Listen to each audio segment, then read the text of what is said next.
Hi, it's Ilya with Red Hill Toyota. I just wanted to give you a very quick overview, very high level on leasing versus financing. In our experience, for most people, leasing works. It's just about whether or not they're comfortable. So, difference between lease and finance. On leasing, you're paying for the portion of the vehicle that you use, whereas financing, you're paying for the entire vehicle.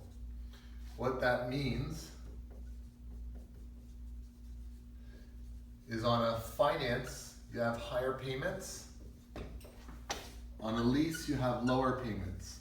The difference can be quite significant. It's usually somewhere in the neighborhood of about $75 to $100 difference, meaning less for the lease on the same term.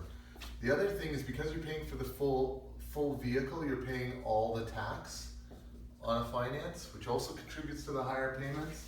On a lease, you're only paying for the tax on the portion of the vehicle that you're using, so less tax is paid. Okay, leasing also gives you the advantage of options. So you have 3 options on a lease. You do not own the car on a lease. You can, so at the end of the lease, you can return it. You can get a new one. And there are usually incentives for getting you into a new vehicle, and you can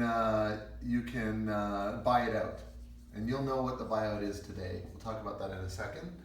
On a finance, you don't own the vehicle until you've made all the payments. And when you've made all those payments, it's yours. You have no options. Because of that, the biggest cost of any vehicle is depreciation. On a finance, you take on all of the depreciation. So that means you take on all the risk. On a lease, your depreciation is guaranteed. That's your buyout.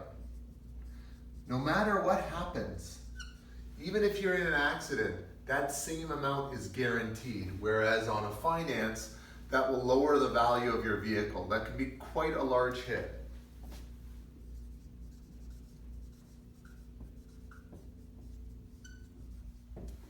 Last thing I'll say is just that there are a lot of different ways of putting a lease together in terms of the mileage. So you can go from 16,000 kilometers to, we've seen leases make more sense than a finance on up to 40,000 kilometers.